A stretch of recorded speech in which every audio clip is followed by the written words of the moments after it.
Hello and welcome to this video about time management. Time is a perishable, precious resource. Within limits, there are many things we could replace in life. A person may be wealthy and go bankrupt and regain their wealth.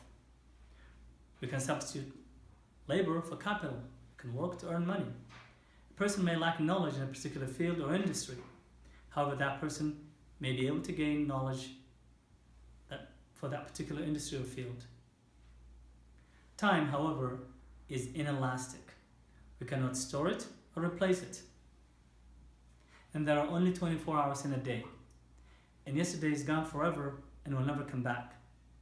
And without managing time effectively, we could hardly manage any worthy goals in life. So the question that begs itself here is, where can I start managing my time? In business, it's said, we cannot improve what we cannot measure. The same rule applies to time management. So the first step is to take an inventory of the day-to-day activities for 3 weeks, 3 to 4 times in a year. That's 3 to 4 weeks, 3 to 4 times in a year. And after each time we take an inventory, we apply 2 questions to these activities. The first question basically is, what will happen if I stop performing this activity? And if the answer is nothing, we cross out that activity and never perform that activity again. We apply this question throughout the entire list.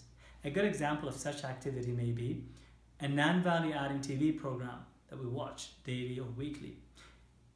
I'm not saying all programs are not good on TV. There may be some programs that are value adding, but watching non-value adding program is wasting time. Now, once we have applied this question, according to research, we might be able to save about 25% of our time. That's a huge chunk of our time that we could apply elsewhere in our life. Now, with the remaining list of activities, we apply the second question. This question is, who can perform this activity on my behalf? This is about delegation, and this topic is not about delegation. However, we need to ensure that we apply proper delegation process to ensure these activities will be done or will be performed properly. One last thing but not least is managing meetings. Since in the digital era, much of our work is done through groups, through teams, and require meetings, it's essential that we apply the following before we call for a meeting, before we schedule a meeting. 1, we have to have an agenda.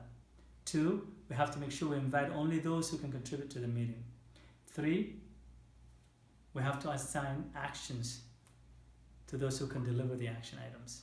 4, we have to ensure we have a follow-up mechanism to ensure that all these action items have been completed. With that, I wrap up my time management tips.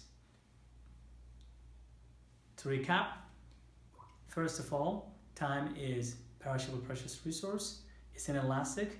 It cannot be stored or replaced. And without managing our time effectively, we could hardly manage any worthwhile goals in life. Second, we can apply a few techniques to recover much of our precious time. This is take an inventory of the day-to-day activities, 3 to 4 weeks, 3 to 4 times a year. Apply 2 questions. What will happen if I stop performing this activity? And who can perform this activity on my behalf?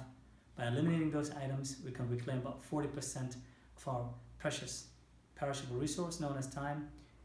And when it comes to meetings in the workplace, we need to ensure that we invite only those who can make decisions, have a clear agenda, and make sure we assign action items to those who can deliver on actions and have a follow-up mechanism in place.